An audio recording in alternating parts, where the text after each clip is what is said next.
Hi welcome to life line. ఈ రోజు TV nine స్టూడియోలో ఉన్నారు డాక్టర్ స్ఫూర్తి ఫ్రమ్ 49. ఈ రోజు లైఫ్ లైన్ లో మనం డిస్కస్ చేయబోతున్నాం పీసీఓఎస్ కి లేటెస్ట్ అడ్వాన్స్డ్ ట్రీట్మెంట్స్ గురించి తెలుసుకోబోతున్నాం. మరి మీరు కూడా పీసీఓఎస్ తో బాధపడుతున్నట్లయితే టీవీ నైన్ స్క్రీన్ మీద డిస్ప్లే అవుతున్న నెంబర్స్ కి కాల్ చేసి 49 లో ఏ విధమైన ట్రీట్మెంట్ ఉందో డాక్టర్ గారిని అడిగి తెలుసుకోవచ్చు and me problem sort out చేసుకోవచ్చు. హాయ్ డాక్టర్, వెల్కమ్ టు ఆ స్టూడియో. థ్యాంక్ యూ అండి. డాక్టర్, చాలా మంది అమ్మాయిలు అండ్ విమెన్స్ చాలా మంది బాధపడుతున్న ప్రాబ్లం పీసీఓఎస్. అసలు what is PCOS? So polycystic ovarian syndrome, PCOS అంటే అందరికీ అర్థమయ్యే భాషలో నీటి బుడగల సమస్య అని అంటూ ఉంటానండి. అది చూసుకుంటే ఈ మధ్యకాలంలో ప్రతి 100 మందిలో ఒక 20 to 25% మెంబర్స్ దీంతో బాధపడుతున్నారు. సో నీటి బుడగల సమస్య ఉంది, చాలామంది తగ్గిందా లేదంటే ఎలా తగ్గించుకోవాలి అని చాలామంది అడుగుతుంటారు. అసలు ఇది చూసినట్టయితే పీసీఓఎస్ అనేది ఒక జెనెటిక్ డిజార్డర్ అండి, అంటే ఎన్వైరన్మెంటల్ డిజార్డర్. ఇది జస్ట్ అప్పుడే వచ్చి ప్రెగ్నెన్సీ కోసం తగ్గిపోవడం అలా అని ఉండదండి. అదేంటంటే మీరు మీ తల్లి కడుపులోనే ఉన్నప్పుడు అది కొన్ని జెనెటిక్ ప్రాబ్లమ్స్ వల్ల లేదంటే కొన్ని జీన్స్ అబ్నార్మాలిటీ వల్ల ఈ ప్రాబ్లం వచ్చే ఛాన్స్ ఉంటుంది. అండ్ దాంతోపాటు లైఫ్ స్టైల్ డిజార్డర్.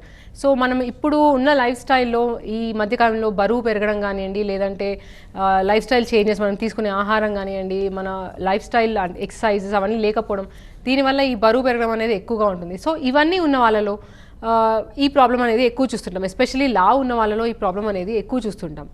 సో ఇది అసలు ఏంటి అని చూసినట్టయితే ఇందులో ఈ ప్రాబ్లం ఉన్న వాళ్ళలో ఏమవుతుందంటే ఇన్సులిన్ రెసిస్టెన్స్ అనేది చూస్తుంటాం. అంటే ఇన్సులిన్ అనేది అది ఒక హార్మోన్ అండి. మనం తినే ఆహారాన్ని, గ్లూకోజ్ని కన్వర్ట్ చేసి ఎనర్జీ లాగా స్టోర్ చేసే హార్మోన్. సో అది రెసిస్టెన్స్ అంటే ఆ హార్మోన్ సరిగ్గా పనిచేయకపోవడం వల్ల ఈ బాడీలో వేరే చాలా పార్ట్స్లో ప్రాబ్లమ్స్ చూస్తాం. అలా అది కాకుండా దాంతోపాటు హైపర్ ఆండ్రోజెన్స్, అంటే మగవాళ్ళలో ఆండ్రోజెన్స్ అనే హార్మోన్స్ ఉంటాయి, అది ఆడవాళ్ళలో కనుక ఎక్కువ ఉన్నట్టయితే హైపర్ ఆండ్రోజెనిజం అంటారు. సో ఆ ప్రాబ్లం కూడా చూస్తుంటాం. సో ఓవరాల్గా ఈ హార్మోనల్ ప్రాబ్లమ్స్ వల్ల ఈ ఇన్సులిన్ రెసిస్టెన్స్ లేదంటే హైపర్ ఆండ్రోజెనిజం, దీనివల్ల ఈ ప్రాబ్లం అంటే ఈ నీటి బుడగల సమస్య అనేది చూస్తుంటాం. సో ఇది ఎలా ప్రజెంట్ అవుతుంది అని చూసినట్టయితే, అంటే దీని డయాగ్నోసిస్ ఎలా చేయాలి? ఓన్లీ స్కాన్లోనే నీటి బుడగల సమస్య ఉందనగానే పీసీఓఎస్ అని అనుకుంటారా? అలా చూసినట్టయితే కాదండి. ఒక 3 సిమ్టమ్స్ చూసుకుంటాం. అంటే వాళ్ళ కంప్లైంట్స్, ఒక ఫీమేల్ ఏ కంప్లైంట్తోనైతే వచ్చిందో చూస్తాం. అంటే పీరియడ్స్ అనేవి రెగ్యులర్గా రావు అనే కంప్లైంట్స్తో చాలామంది వస్తారు. సో ఎవ్రీ 3 మంత్స్కి ఒకసారి, ఎవ్రీ 6 మంత్స్కి ఒకసారి పీరియడ్స్ వస్తున్నాయి, లేదంటే ఓన్లీ టాబ్లెట్స్ వేసుకుంటేనే పీరియడ్స్ వస్తాయి, అసలు టాబ్లెట్స్ వేసుకోకపోతే 6 months 7 months కూడా పీరియడ్స్ రావు అనే వాళ్ళు ఈ కంప్లైంట్స్తో ఎక్కువ మంది ఉంటారు. సో నార్మల్గా సైకిల్ చూసినట్టయితే 21 to 35 days సైకిల్ అనేది నార్మల్గా తీసుకుంటాం. సో పీరియడ్స్ అనేవి 21 days కన్నా ముందే వస్తున్నాయి, లేదంటే 35 days తర్వాత వస్తున్నాయి, ఆర్ ఎవ్రీ 90 daysకి ఒకసారి వస్తున్నాయి. సో ఇలా ఏమైనా కంప్లైంట్స్ ఉన్నాయా అనేది చూస్తాం ఫస్ట్. ఈ కంప్లైంట్స్తో పాటు ఇందాక నేను చెప్పినట్టు హైపర్ ఆండ్రోజెనిజం అన్నాను, అంటే మగవాళ్ళలో ఉండే హార్మోన్స్ అనేవి ఎక్కువగా ఉంటాయి. అలా ఉన్నప్పుడు వాళ్ళలో, స్త్రీలలో ఈ సిమ్టమ్స్ ఉంటాయి. అంటే మగవాళ్ళలో ఉండే హెయిర్ ప్యాటర్న్ అనేది చూస్తుంటాం. లైక్ ఫేస్ మీద హెయిర్ ఎక్కువ ఉండడము, చిన్స్ మీద హెయిర్ ఎక్కువ ఉండడము, upper body and lower body, back, అన్నిట్లో male pattern of hair distribution ఉంటుందండి. సో ఈ ప్రాబ్లం ఉండడము, లేదంటే వేరే ప్రాబ్లమ్స్ ఏంటంటే ఎక్కువ కురుపులు ఉండడం, అంటే యాక్నీ ఎక్కువ ఉండడం, చాలా సివియర్గా ఉండడము, ఆర్ హెయిర్ లాస్ అనేది మగవాళ్ళలో ఎలా ఉంటుందో ఆ ప్యాటర్న్ హెయిర్ లాస్ ఉండడం అనేది, ఈ సిమ్టమ్స్ అనేవి చూస్తుంటాం. ఈ 2 సిమ్టమ్స్తో పాటు స్కాన్ చేసినప్పుడు, స్కాన్లో పీసీఓఎస్ అంటే నీటి బుడగల సమస్య, చిన్న చిన్న ఫాలికల్స్ చాలా ఎక్కువగా ఉండడం, అంటే చేసే స్కాన్లో more than 20 ఫాలికల్స్ ఒక్కొక్క ఓవరీలో ఉన్నట్టయితే, ఈ 3 సిమ్టమ్స్ చూసుకొని ఈ 3లో ఏ 2 కనుకనైతే ఉన్నట్టయితే దాన్ని పీసీఓఎస్ అని చెప్తామండి. సో అలా చూసినప్పుడు, అంటే ఒకవేళ డయాగ్నోసిస్ చేసినప్పుడు, అంటే ఈ సిమ్టమ్స్ ఉన్నాయి, దాంతో మనం పీసీఓఎస్ని డయాగ్నోస్ చేశాము అన్నప్పుడు నెక్స్ట్ ఆప్షన్స్, అంటే ట్రీట్మెంట్స్ అనే దానికోసం చూసినట్టయితే ఆ పేషెంట్స్ అనేవి ఏ కంప్లైంట్స్తోనూ వస్తున్నారో అనేది చూసుకుంటాం. సో వాళ్ళ కంప్లైంట్స్ ఓన్లీ పీరియడ్స్ రెగ్యులరైజ్ చేసుకోవడమా, లేదంటే పిల్లల కోసం ప్లాన్ చేస్తున్నారా అనేది చూసుకోవాలి. డాక్టర్ కాలర్ లైన్లో ఉన్నారు ఫ్రమ్ హైదరాబాద్. భవానీ గారు, ప్రాబ్లమ్ ఏంటో చెప్పండి డాక్టర్ గారికి. Hi doctor. Hello. Hello doctor, చెప్పండి మా. డాక్టర్, నాకు పీసీఓఎస్ లేదు, కానీ నా ఏఎంహెచ్ 1.5 ఉంది. లాస్ట్ నవంబర్లో చెక్ చేసుకున్నాను. ఓకే. సో మేము ట్రై చేసాం, అవ్వలేదు. సో మేము ఐఎఫ్కి వెళ్దామని అనుకొని వెళ్ళాము. వెళ్తే 2 ఇంజెక్షన్స్ ఇచ్చిన తర్వాత నాకు ఫస్ట్ day 1 2 ఉంది.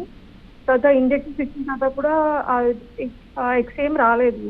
సో డాక్టర్ ఏమన్నారంటే నీ ఏఎంహెచ్ మేబీ ఫాల్స్ ఉందేమో, అది 1లో ఉందో 0.0 ఉందేమో, అందుకే రాలేదు అని చెప్పారు. సో ఏంటివి డాక్టర్ ఇప్పుడు మేము ఐఎఫ్ వెళ్ళాలంటే ఏంటి సో ఏఎంహెచ్ టెస్ట్ అనేది ఒకటే ఐడియల్గా క్రైటీరియాలాగా తీసుకోమండి. దాంతోపాటు స్కాన్ కూడా చూస్తాము. స్కాన్లో ఇప్పుడు మీరు అన్నట్టు ఏఎంహెచ్ 1.5 ఉంది అంటే దానికి ఈక్వల్గా అంటే యాంట్రల్ ఫాలికల్స్ అని చూస్తాము. డే 2 రోజు స్కాన్ చేసినట్టయితే యాంట్రల్ ఫాలికల్స్ అంటే చిన్న చిన్న ఫాలికల్స్ అనేవి ఎన్ని ఉన్నాయి అనేది కౌంట్ చేస్తాం.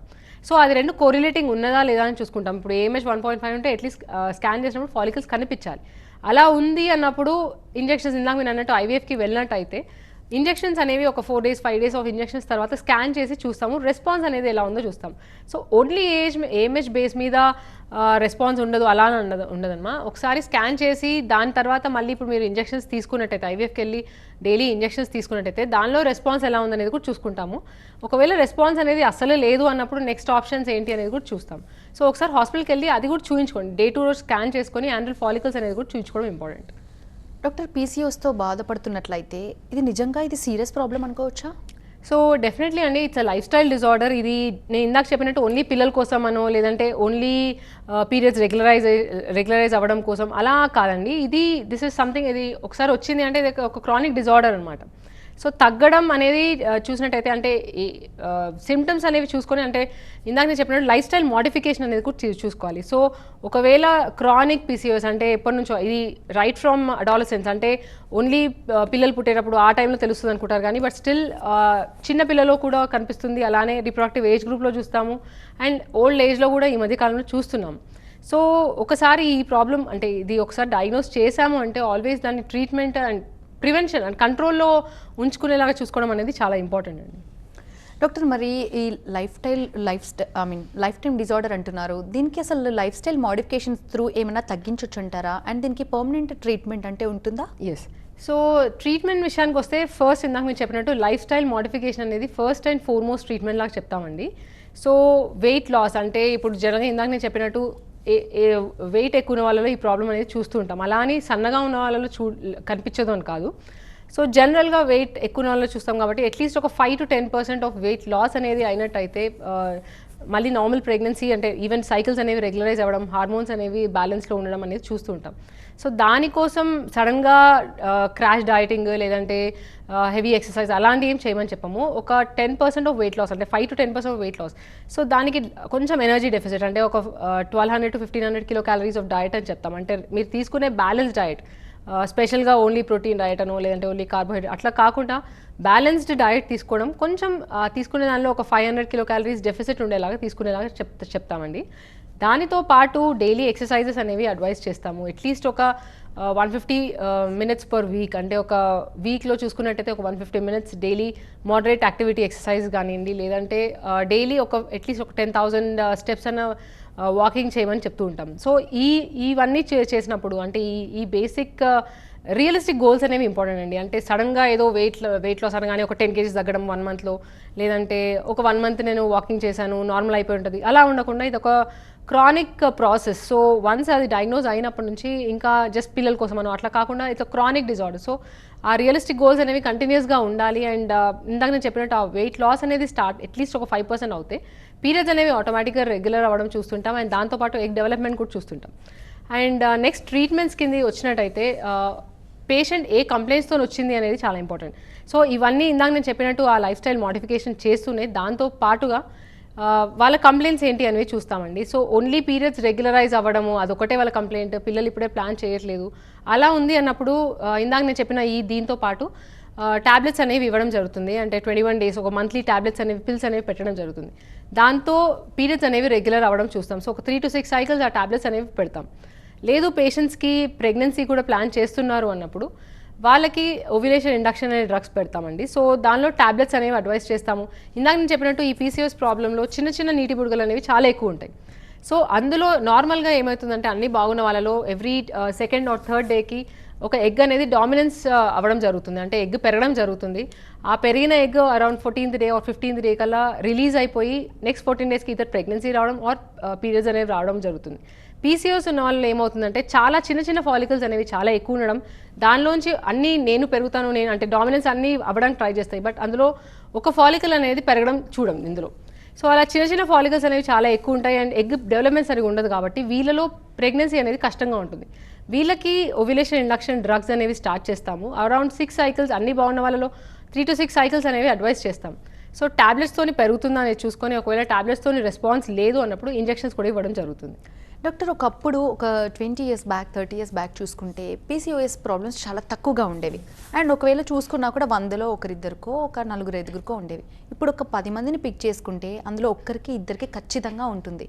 అంటే లైఫ్ స్టైల్ ప్రాబ్లమే అనుకోవచ్చా, లేదంటే ఎందుకు ఇలా అవుతుంది? ఎక్కువగా ఈ కేసెస్ ఎందుకు చూస్తున్నాం మనం? సో అదే అండి, ఇందాక నేను చెప్పినట్టు అది లైఫ్ స్టైల్ డిజార్డర్ అనే ఎక్కువగా చూస్తున్నాం. అంటే మన ఈ మధ్యలో మనం తినే ఫుడ్ కానివ్వండి, మన ఎక్సర్సైజ్ లేకపోవడం, సెడెంటరీ లైఫ్ స్టైల్ అనేది చాలా ఎక్కువగా అవడం, అంటే ఈవెన్ సాఫ్ట్వేర్ వాళ్ళని కానివ్వండి, లేదంటే ఇవన్నీ ఎక్కువ చూస్తుండడం వల్ల దీనివల్లనే ఈ వెయిట్ గెయిన్ అనేది చూస్తున్నాం. అండ్ దానిలో ఇందాక నేను చెప్పినట్టు ఆ వెయిట్ గెయిన్ వల్లనే ఈ ప్రాబ్లమ్స్ అన్నీ స్టార్ట్, అంటే ఈ హార్మోనల్ ఇంబ్యాలెన్స్ అనేవి చూడడం ఎక్కువ చూస్తున్నాం. సో అలాంటి వాళ్ళలో ఇందాక నేను అందుకని చెప్పినట్టు అది ఒక లైఫ్ స్టైల్ మోడిఫికేషన్ అనేది దానికి ఫస్ట్ లైన్. అంటే మీరు టాబ్లెట్స్ ప్రిస్క్రైబ్ చేసే ముందు, లేదంటే ఇంజెక్షన్స్, లేదంటే ఐవీఎఫ్ ఇవి చెప్పే ముందు ఈ లైఫ్ స్టైల్ చేంజెస్ అనేవి చేయడం అనేది చూస్తున్నాం. సో అలా చేసినప్పుడు ఇందాక చెప్పినట్టు ఒక 5% or 10% వెయిట్ లాస్ ఉన్నప్పుడు జనరల్గా చాలా మందిలో పీరియడ్స్ అనేవి రెగ్యులైజ్ అవ్వడం చూస్తాము. అండ్ ప్రెగ్నెన్సీ కూడా ఎక్కువ ప్రాబ్లం ఉండకుండా చూస్తున్నాం. డాక్టర్, మరి ఇర్రెగ్యులర్ పీరియడ్స్ అవ్వచ్చు, థైరాయిడ్ అవ్వచ్చు, అండ్ పీసీఓఎస్ ప్రాబ్లమ్స్ అవ్వచ్చు, ఇవన్నీ ఇన్ఫర్టిలిటీకి ఒక కారణం అనుకుంటే వీటిని ఎలా అధిగమించాలంటారు?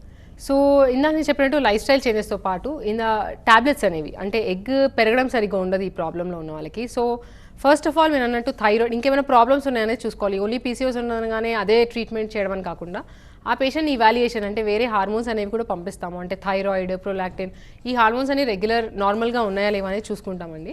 సో అవన్నీ నార్మల్గా లేవు అంటే దానికి ట్రీట్మెంట్ స్టార్ట్ చేసి దానికి ఒకవేళ నార్మల్కి వచ్చిందనే చూసుకుంటాం.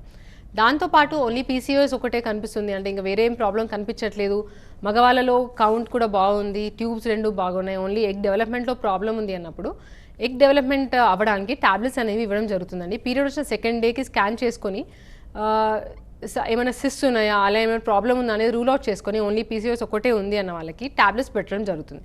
సో అలా టాబ్లెట్స్ పెట్టిన వాళ్ళకి ఫాలిక్యులర్ ట్రాకింగ్ అని చేస్తామండి. అలా ట్రాకింగ్ అంటే ఒక డే 9 or day 10కి ఒకసారి పిలిచి చూసుకుంటాము. అంటే రెస్పాన్స్ అనేది ఎలా ఉంది, టాబ్లెట్స్తోనే రెస్పాన్స్ వస్తుందా, లేదంటే వాళ్ళకి ఇంకా ఇంజెక్షన్స్ ఏమైనా హార్మోనల్ ఇంజెక్షన్స్ ఏమైనా అవసరం ఉంటాయి అనేది చూసుకుంటాం. సో అలా ఒకవేళ హార్మోనల్ ఇంజెక్షన్స్ అవసరం ఉంది అన్నప్పుడు ఒక 2 or 3 injections depending on the response అనేవి ఇవ్వడం జరుగుతుంది. ఈ టాబ్లెట్స్తోని హార్మోన్స్ అంటే ఇంజెక్షన్స్తోని రెస్పాన్స్ సరిగ్గా లేదు అన్న వాళ్ళలో అడ్జువెంట్స్ కూడా ఇస్తామండి. అంటే కొన్ని టాబ్లెట్స్ ఉంటాయి ఇందాక నేను చెప్పినట్టు ఆ హైపర్ ఆండ్రోజెనిజం అవన్నీ తగ్గడానికి. సో అవన్నీ చూసుకొని దాన్ని బట్టి చెప్తాం. కాలర్ లైన్లో ఉన్నారండి ఫ్రమ్ హైదరాబాద్. లక్ష్మి గారు, ప్రాబ్లం ఏంటో చెప్పండి డాక్టర్ గారికి. డాక్టర్ స్ఫూర్తి ఉన్నారు 49 నుంచి. ఓకే మేడం, నాకు 10 years అవుతుంది మ్యారేజ్ అయ్యి. ఓకే. ఒక 8 years పాప ఉంది ఆల్రెడీ. ఓకే.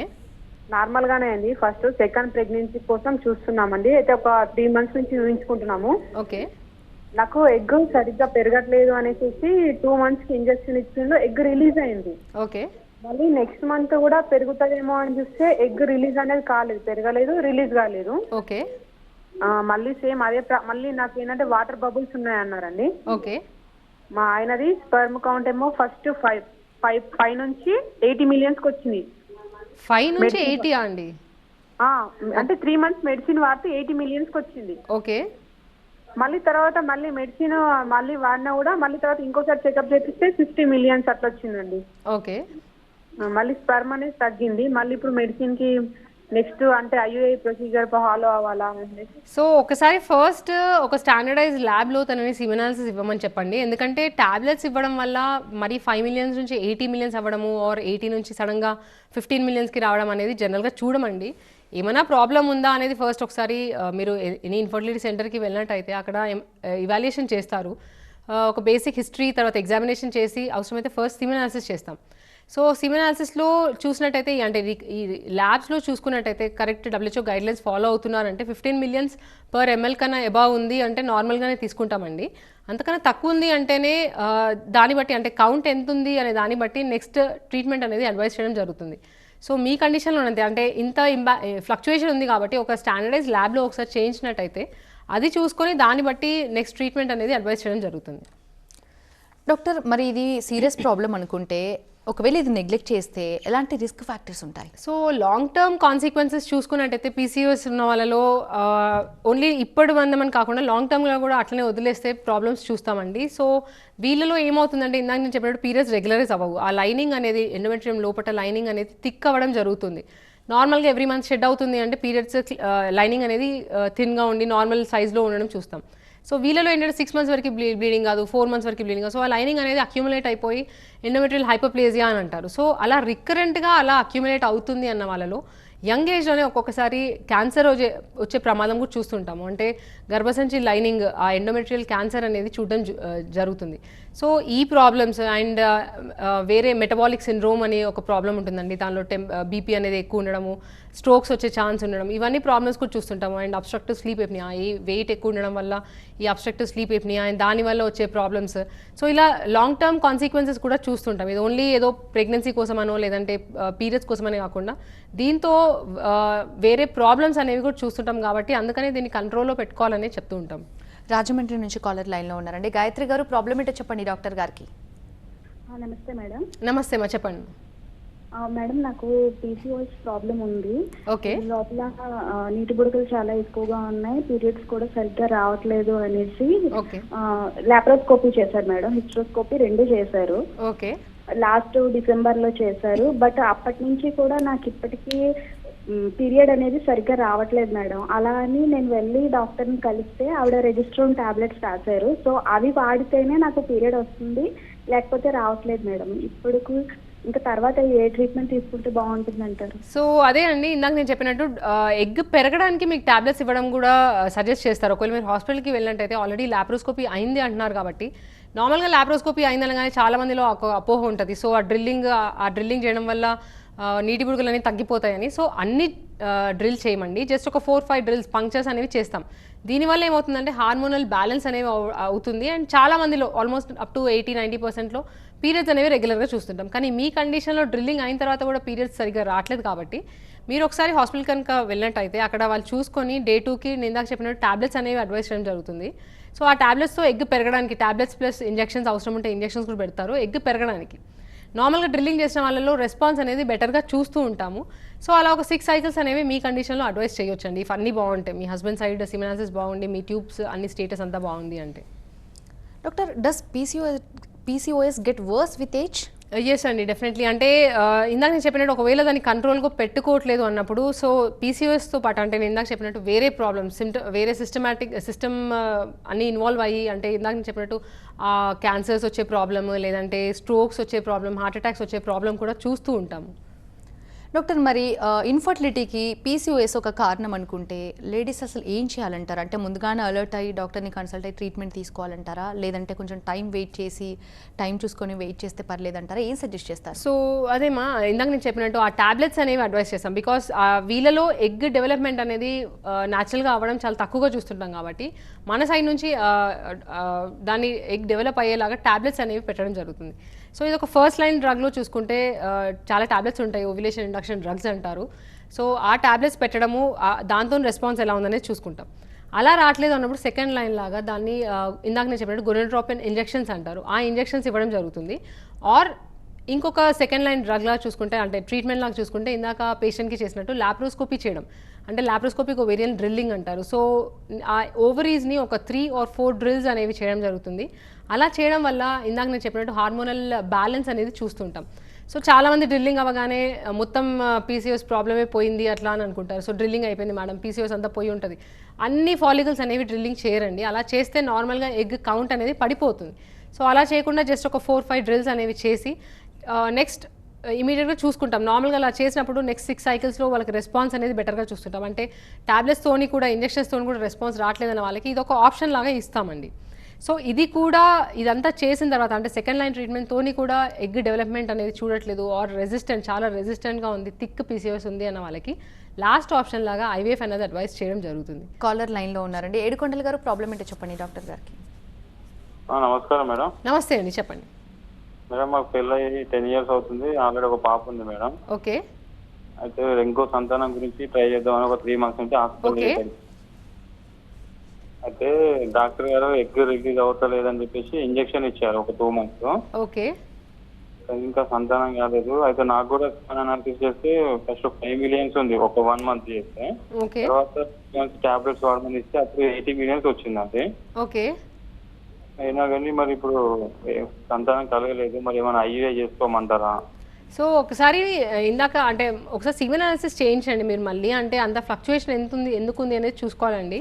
సో ఒక స్టాండర్డైజ్ ల్యాబ్లో సీమెన్ అనాలిసిస్ చేసి అది 15 మిలియన్స్ కన్నా ఎక్కువ ఉంది అన్నప్పుడు మీ సైడ్ నుంచి మిగతా ఏం ప్రాబ్లం లేదంటే మొటిలిటీ ఇష్యూస్, మార్ఫాలజీ ఇష్యూస్ ఏం లేవు అన్నప్పుడు ఇంకా ఏం లేదు అంటే మీ వైఫ్లో ఎగ్ డెవలప్మెంట్ ఒకటే ప్రాబ్లం ఉంది అన్నప్పుడు టాబ్లెట్స్ అని ట్రై చేయొచ్చండి. అలా ఆల్రెడీ 6 సైకిల్స్ అలా ట్రై చేశారు బట్ స్టిల్ ప్రెగ్నెన్సీ రావట్లేదు అన్నప్పుడు నెక్స్ట్ ఆప్షన్ లాగా ఐఓఏ చెప్తాం. సో ఇదంతా మీ సిమినాలిసిస్ మీద కూడా డిపెండ్ అయి ఉంటుంది. ఆ రిపోర్ట్ చూసుకొని ఒకసారి దాన్ని బట్టి నెక్స్ట్ ట్రీట్మెంట్ అనేది అడ్వైస్ చేయడం జరుగుతుంది. డాక్టర్ మరి 49లో ఎలాంటి లేటెస్ట్ అడ్వాన్స్ ట్రీట్మెంట్స్ ఉన్నాయి? పీసీఓఎస్కి అవ్వచ్చు అండ్ ఇన్ఫర్టిలిటీకి అవ్వచ్చు. సో పీసీఓఎస్ వాళ్ళు చూసుకున్నట్టయితే ఇందాక నేను చెప్పినట్టు ఒకవేళ టాబ్లెట్స్ ఆర్ ఇంజెక్షన్స్ తోని కూడా అవ్వట్లేదు అన్నప్పుడు, ఒకవేళ ఐవీఎఫ్కి వెళ్ళాల్సిన అవసరం పడుతుంది అన్నప్పుడు ప్రోటోకాల్స్ అనేవి డిఫరెంట్గా ఉంటాయండి. సో పీసీఓఎస్లో నార్మల్గా కొన్ని ప్రోటోకాల్స్ అనేవి అడ్వైస్ చేయడం జరగదు, ఓన్లీ ఒక డిఫరెంట్ టైప్ ఆఫ్ ప్రోటోకాల్ దాంతో ఏం ప్రాబ్లం రాకుండా ఉండడానికి. అంటే వీళ్ళలో స్టిమ్యులేట్ చేసినప్పుడు ఒక్కొక్కసారి హైపర్ స్టిమ్యులేషన్ అయ్యే ఛాన్స్ ఉంటుంది, ఆ రిస్క్ ఉంటుంది. సో అది ప్రివెంట్ చేయడానికి వీళ్ళలో different type of protocols and especially problems ఏం రాకుండా ఉండడానికి వీళ్ళకి ఎగ్ పికప్ అయిన తర్వాత కొన్ని ఇంజెక్షన్స్ అండ్ సలైన్స్ అనేవి పెట్టడం జరుగుతుందండి. సో అలా చేసినప్పుడు హైపర్ స్టిమ్యులేషన్ సిండ్రోమ్ అనే ప్రాబ్లమ్ని ప్రివెంట్ చేయడానికి చూస్తాం. సో అది ఎక్స్ట్రా కేర్ లాగా తీసుకుంటాము అండ్ వచ్చిన ఎగ్స్ అన్నిటిని ఫ్రీజ్ చేసి అదే సైకిల్లో ట్రాన్స్ఫర్ చేయకుండా ఎగ్స్ ఫ్రీజ్ చేసి దాన్ని నెక్స్ట్ సైకిల్లో ఆ నెక్స్ట్ సైకిల్లో based on the patient condition next సైకిల్లో ట్రాన్స్ఫర్ చేయడం అనేది అడ్వైస్ చేస్తాం జనరల్గా. అంటే ఓహెచ్ఎస్ఎస్ ఫ్రీ క్లినిక్ అనేది అదొక ప్రొసీజర్ అండి, that is what we follow. So that ఏం ప్రాబ్లం రాకుండా, అంటే ఒకవేళ వాళ్ళు స్టిమ్యులేషన్కి వెళ్ళారు అన్నప్పుడు వాళ్ళలో ఏం ప్రాబ్లం ఉండకుండా ఇలా కొన్ని అడ్వైస్ చేయడం జరుగుతుంది వాళ్ళకి. సో దీంతో వాళ్ళకి సక్సెస్ రేట్ అనేది ఆల్మోస్ట్ 60% వరకు కూడా చెప్తామండి ఒకవేళ ఐవీఎఫ్ వెళ్ళినప్పుడు. డాక్టర్ మరి లాస్ట్లీ సైన్స్ అండ్ సిమ్టమ్స్ అంటే ఏం చెప్తారు? ఎలాంటి సైన్స్ అండ్ సిమ్టమ్స్ కనిపించినప్పుడు అలర్ట్ అవ్వాలి? సో అదే అండి, మెయిన్గా పీరియడ్స్ ఇర్రెగ్యులర్ ఉన్నాయి ఆర్ పీరియడ్స్ సరిగా రావట్లేదు, ఇందాక నేను చెప్పినట్టు ఆ ప్రాబ్లం ఉండడం లేదు అని అంటే హైపర్ ఆండ్రోజెనిక్ సిమ్టమ్స్ అని చెప్పాను కదండి, అంటే ఎక్కువ హెయిర్ ఎక్కువ ఉండడము, లేదంటే యాక్నీ ఎక్కువ ఉండడము, లేదంటే ఈ మెడ పైన నల్లగా ఉండడము. సో ఇలా కొన్ని సిమ్టమ్స్ అనేవి చూసుకొని ఒకవేళ అవి ఉన్నాయన్న వాళ్ళలో కొన్ని బ్లడ్ టెస్ట్ అడ్వైస్ చేస్తాం. ఆ బ్లడ్ టెస్ట్లో ఒకవేళ హార్మోన్స్ కూడా అబ్నార్మాలిటీ ఉంది అండ్ స్కాన్లో ఒకవేళ పీసీఓఎస్ నీటి బుడగల సమస్య అంటే మోర్ దెన్ 20 ఫాలికల్స్ ఉన్నాయి ఒక ఓవరీలో అట్లా ఉంది అన్నప్పుడు ఈ 3లో ఏ 2 అయినా ఉన్నట్టయితే దాన్ని అడ్వైస్ పీసీఓఎస్ అనేది డయాగ్నోస్ చేయడం జరుగుతుంది. సో ఇవి మెయిన్గా చెప్తాము. ఒకవేళ వాళ్ళకి ఈ ఇర్రెగ్యులారిటీస్ అనేవి ఏమైనా ఉన్నా కూడా ఎక్కువసేపు డిలే చేయకుండా ఒకవేళ అట్లా ఉన్న వాళ్ళలో తొందరగా అంటే హాస్పిటల్కి వెళ్ళినట్టయితే వీళ్ళలో ప్రెగ్నెన్సీ ఛాన్స్ అనేది బెటర్గా ఉంటుందండి. అంటే విత్ సపోర్ట్ ట్రీట్మెంట్ ఏదైనా స్టార్ట్ చేస్తే వీళ్ళలో రెస్పాన్స్ అనేది బాగా చూస్తున్నాం. Right, thank you doctor, thanks for being here. ఇది వాళ్ళ లైఫ్ లైన్ చూస్తూనే ఉండండి TV9.